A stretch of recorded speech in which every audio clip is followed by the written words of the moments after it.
Yun, training ulit oh. Training ng Lucena, Quezon. Pauwi lang ng Linggo, training ulit ng Monday. Tapos release Tuesday. Ayos. Batak na batak to sa Quezon. Tama lang to para breaking point na nito, 100 kilometers. Sanay sila sa ganung lugar. Dalawang beses silang naitos. Kaso kulang pa. Kulang pa sa training. Laging late na kung magsiuwian. Okay, abangan na. O, yung Pulelat ngayon, siya naman ang nauna. 9:26. Ang bang bitaw? Lucena pa lang naman. Nasa 97 kilometers.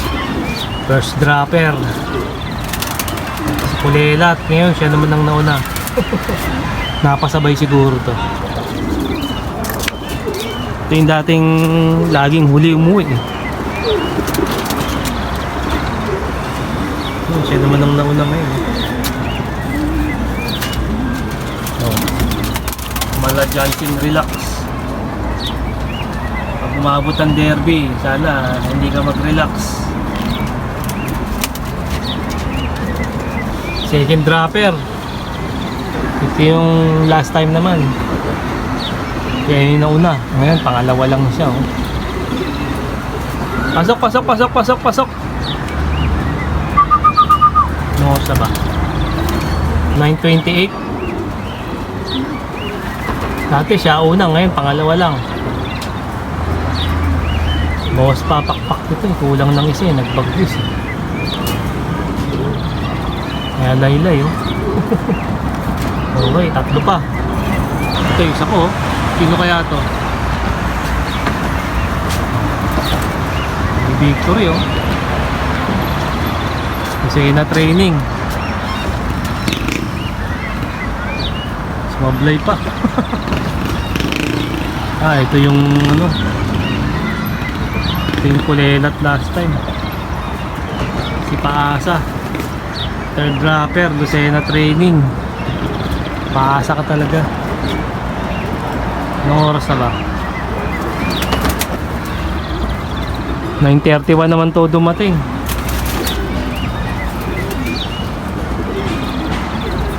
Kulang pa ng dalawa. Okay. Dito na yung blue bar.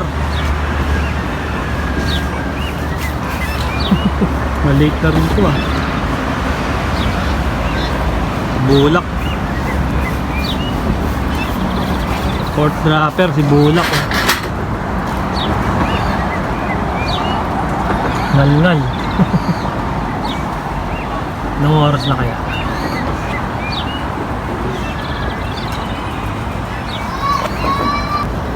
Ito na si Bulak, 9:37 ang dating niya.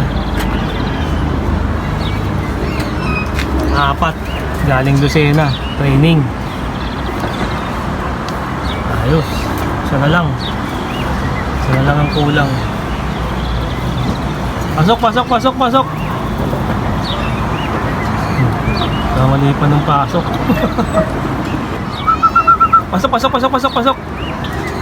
Pasok. Okay, isa lang. Ngayon lang nakauwi yung huling ibon ko dito. 10:15. Na-late na siya. Dati siya ang laging una eh. Ngayon siya naman ang Pulelat. Mukhang napasama sa ibang grupo to ah. Ayos, kumpleto na. Pahinga na kayo, Sabado na ulit ha. Okay.